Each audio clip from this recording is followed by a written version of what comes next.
Já imaginou viver em um lugar onde cada detalhe da sua vida é decidido por regras que não podem ser questionadas? Desde a roupa que você veste até como deve se comportar dentro e fora de casa. Para as mulheres Amish, essa é a realidade. Mas o que sustenta tantas regras? E como é o dia a dia delas em um sistema tão rígido?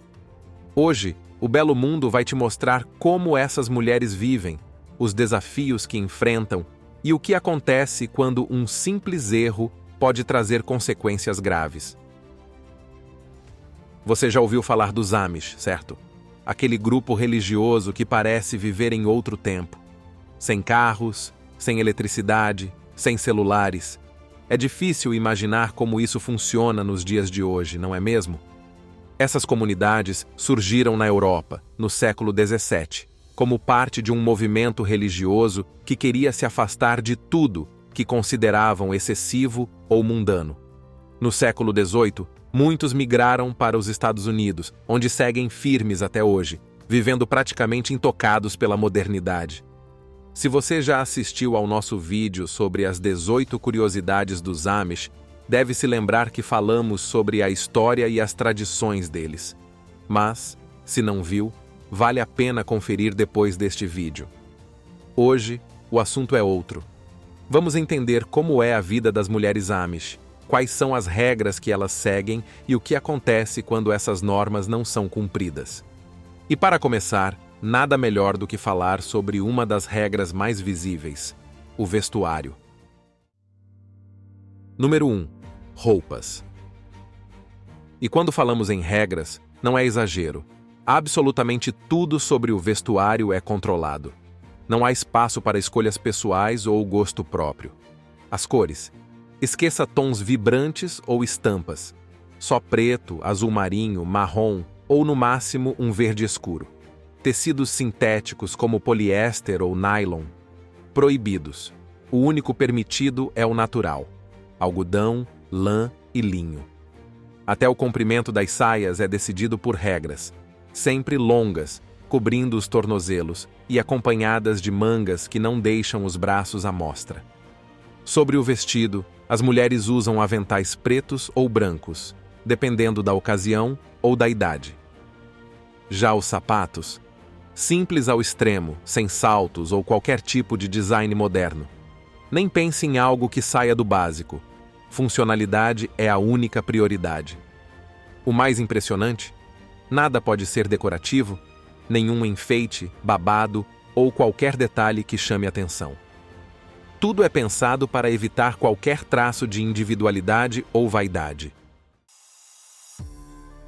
Número 2. Botões e zíper.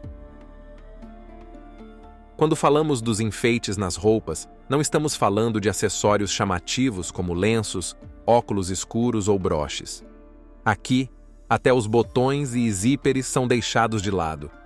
É isso mesmo, para as mulheres dessas comunidades, botões são considerados sofisticados demais. No lugar deles, os vestidos são presos com alfinetes, ganchos ou ilhós. Pode parecer um detalhe pequeno, mas essa escolha está longe de ser por acaso. Eles são vistos como símbolos de ostentação, algo que não combina com os valores de simplicidade e modéstia que regem suas vidas. E, se você achou isso estranho, zíperes vão ainda mais longe. Eles praticamente não existem no vestuário. Botões de pressão e alfinetes assumem o lugar por serem mais simples e menos mecânicos. A razão para isso? Está ligada ao conceito de Gelassenheit, uma filosofia de humildade e submissão que guia toda a comunidade. Para eles, a praticidade e a modernidade dos zíperes são incompatíveis com seus princípios. E só para deixar tudo ainda mais interessante, entre as mulheres Amish, a ausência de roupas íntimas é algo que também chama a atenção. Número 3. Roupa íntima. Não é que elas não usem roupa íntima, mas as escolhas são bem diferentes do que estamos acostumados. Em vez de peças modernas e práticas, muitas mulheres usam bloomers, calcinhas longas que podem chegar até o joelho ou até mesmo os tornozelos. Feitas em casa, geralmente de algodão, Essas peças têm uma função dupla: garantir modéstia e proteger do frio, especialmente durante o trabalho ao ar livre. Agora, aqui vai uma curiosidade. Em algumas comunidades, elásticos são proibidos. Isso mesmo. Então, para fechar as peças, elas usam colchetes. E esqueça qualquer coisa decorativa, como cores, laços e rendas. Tudo precisa ser simples ao extremo. Sabe aquela temida calcinha bege? Pois é, o intuito é mais ou menos esse. Nos grupos menos conservadores, as mulheres até podem comprar roupas íntimas em lojas, mas nada de tangas ou peças modernas. São sempre calcinhas básicas, com cobertura total, geralmente em cores neutras e tecidos como algodão. Já em comunidades mais rígidas, a história fica ainda mais inusitada. Elas não podem nem usar sutiãs. E foi justamente essa regra que chamou atenção em um relato de Lizzie Ans, uma ex-integrante que fugiu dessa realidade aos 19 anos. Hoje, ela é influenciadora digital e compartilha histórias chocantes sobre sua antiga vida em diversas redes sociais. Número 4. Coberturas para a cabeça. Entre os elementos mais marcantes do visual feminino está o cap, aquela touca branca que as mulheres começam a usar a partir dos 13 anos. Simples e discreta, ela não é apenas um acessório, mas uma regra que segue tradições enraizadas e interpretações religiosas. Essas coberturas têm funções bem definidas. O cap preto é reservado para mulheres solteiras em cultos religiosos, enquanto o branco é usado no dia a dia, em qualquer idade. Essa prática vem de um ensinamento bíblico, mais especificamente de Coríntios capítulo 11, versículo 6, que reforça a importância de as mulheres cobrirem a cabeça. E aqui vai um detalhe curioso. O formato do cap muda de acordo com a comunidade. Por exemplo, em Lancaster, na Pensilvânia, onde vive uma das maiores concentrações desses grupos nos Estados Unidos, ele tem um formato de coração. Número 5. Cabelos. E já que estamos falando de regras para a cabeça, vamos falar também sobre as dos cabelos.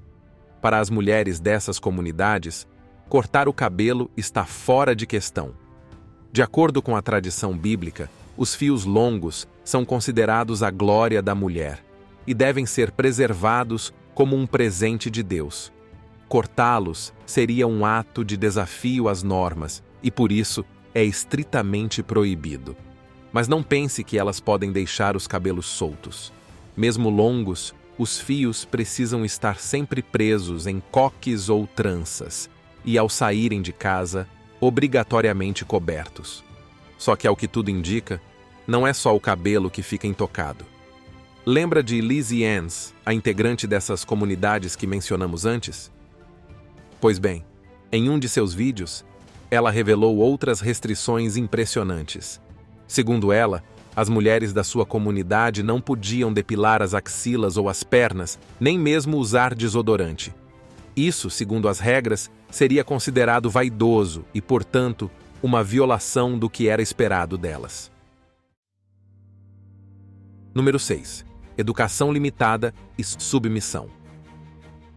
Agora vamos falar da educação, ou melhor, da falta dela. As meninas dessas comunidades só frequentam a escola até a 8ª série. É isso mesmo. E o foco não é exatamente preparar para o mundo moderno, mas ensinar o básico: leitura, escrita, matemática e, claro, muita doutrina cristã.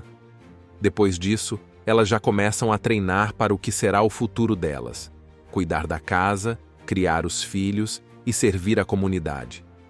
Mas a coisa vai além. Desde cedo, elas aprendem que a submissão não é opcional, é esperada. O marido é a figura central da casa e cabe às mulheres seguirem suas decisões e opiniões. Tudo isso é visto como essencial para manter a ordem e evitar conflitos. Afinal, com cada um no seu papel, não há muito espaço para discussões, não é mesmo? Agora, se você pensa que essa dinâmica começa só depois do casamento, está enganado. Algumas comunidades ensinam isso já no namoro. É aqui que entra o famoso bundling, ou o ritual do quarto Amish. E calma, não tem nada a ver com intimidade. Obviamente nem preciso dizer que sexo pré-marital é estritamente proibido pelas regras, certo? Nesse ritual do quarto, o casal passa a noite juntos na mesma cama, mas completamente vestidos. E para garantir que nada fuja do controle, muitas vezes uma tábua de madeira é colocada entre os dois. Parece estranho? Pois saiba que, para os grupos mais conservadores, essa tradição ainda é considerada essencial no processo de namoro, pois é a partir daqui que o homem começa a mandar e a mulher aprende a obedecer. Número 7. Preparação para o casamento. E já que falamos das regras para as mulheres no período de namoro, vamos para o próximo passo, o casamento. E claro, ele também vem cheio de tradições e regras bem diferentes do que estamos acostumados. Tudo começa com o pedido. O homem faz a proposta de casamento, mas, diferente do que vemos por aí, nada de alianças ou joias. Isso é considerado vaidoso demais. No lugar disso, ele presenteia a noiva com algo mais simples, como uma peça de porcelana. Agora, se botões já são proibidos, você pode imaginar que joias também estão fora de questão, não é? E a simplicidade não para por aí. Durante os preparativos, a noiva confecciona o próprio vestido, seguindo regras muito específicas. E aqui vem uma curiosidade. Nada de branco. Essa cor, vista como um símbolo de vaidade, não tem espaço nos casamentos dessas comunidades. No lugar disso, as noivas usam tons de azul ou índigo. O azul simboliza pureza, fidelidade e lealdade, enquanto o índigo é associado ao céu e à eternidade. Essas cores têm um significado profundo, representando o comprometimento da mulher com seu futuro marido e com a comunidade. E não espere vestidos chamativos.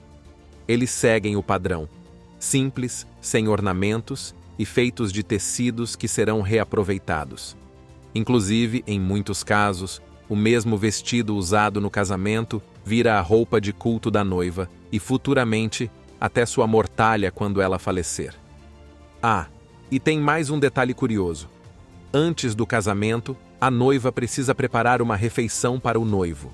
E isso faz parte de uma tradição cheia de regras bem específicas, que começam assim que o noivado é anunciado. Na comunidade, são os pais da noiva que têm a responsabilidade de fazer o anúncio oficial. Isso acontece durante o culto, que ocorre a cada 2 semanas, geralmente nas casas dos membros.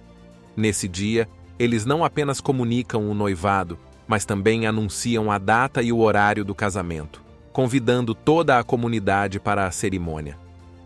Mas aqui vai algo inesperado. No domingo em que o anúncio é feito, o casal de noivos não comparece à igreja. Enquanto isso, a noiva está ocupada em casa, preparando um jantar para o noivo. Eles jantam sozinhos, e quando a família da noiva retorna do culto, é ela quem apresenta formalmente o noivo aos pais. Uma tradição simples, mas carregada de simbolismo. Depois do anúncio, o tempo é curto.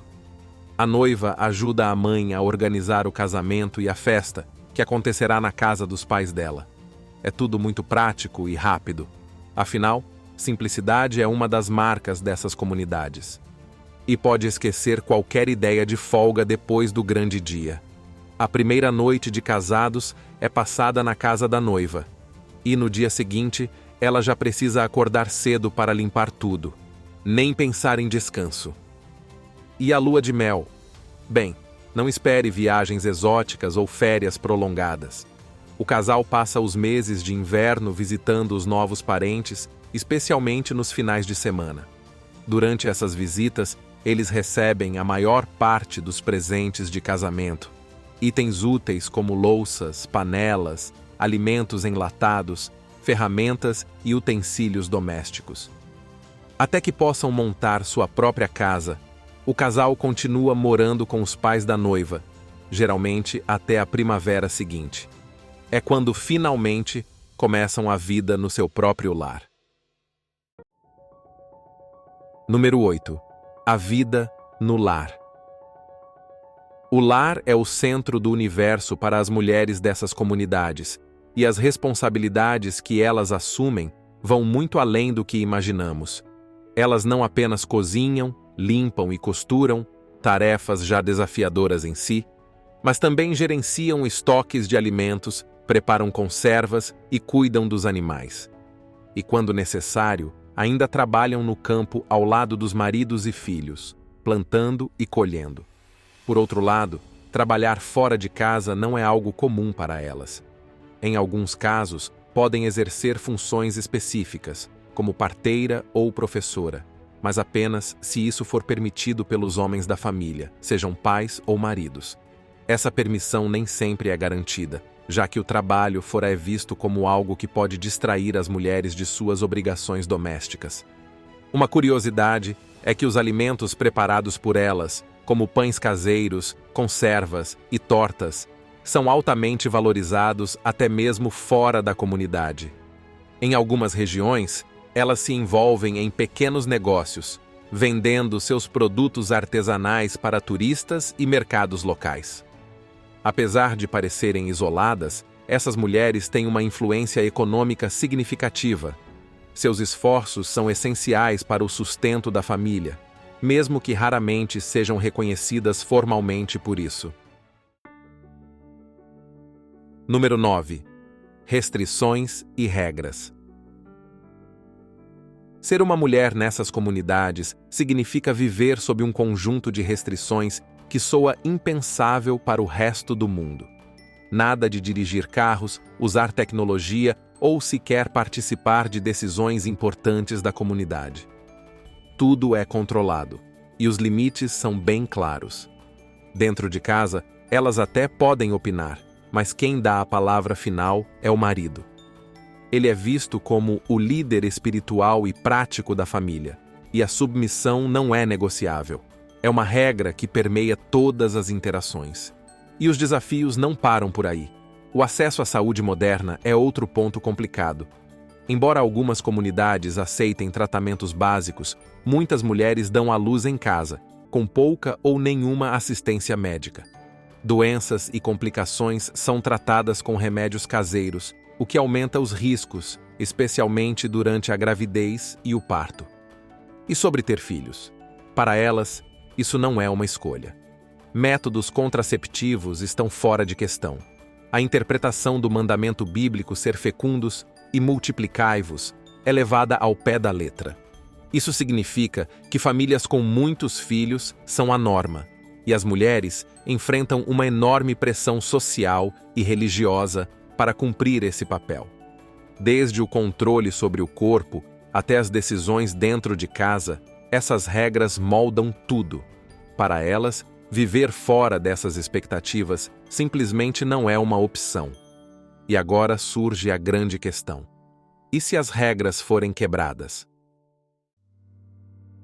Número 10. Consequências. Se uma mulher decide quebrar as regras em uma comunidade tão fechada, a reação não é nada leve. Primeiro, ela pode ser repreendida publicamente pelos líderes, muitas vezes durante um culto, na frente de todos. Mas, se isso não bastar, as coisas ficam mais sérias. O próximo passo é o shunning, uma prática que pode ser descrita como um isolamento social total. Ninguém fala com ela, ninguém compartilha uma refeição, ninguém sequer a reconhece. Em uma vida que gira em torno do coletivo, esse tipo de exclusão é como apagar alguém da existência. Tudo que ela tem, desde amizades até apoio emocional, simplesmente desaparece. Dentro de casa, o cenário também não melhora. O marido, como chefe absoluto, pode intensificar as regras, e até os filhos podem ser incentivados a cortar o contato, tratando-a como uma estranha. Mesmo que ela tente se redimir, voltar a ser aceita é um processo longo e muitas vezes impossível. Em alguns casos, o pior pode acontecer: a expulsão. Para alguém que cresceu em uma bolha onde o mundo exterior é quase um mito, enfrentar essa realidade sozinho é como cair em um abismo sem fim. Por isso, para as mulheres dessas comunidades, seguir as regras não é só uma questão de fé. É uma questão de sobrevivência. mesmo que isso signifique abrir mão de suas próprias vontades. E você? O que mais te impressionou sobre a vida dessas mulheres? Compartilhe nos comentários e vamos discutir mais sobre essa fascinante realidade. Se você curte explorar curiosidades como essa, fique ligado para mais histórias incríveis desse nosso belo mundo. Para você que assistiu até aqui, nosso muito obrigado e até a próxima aventura.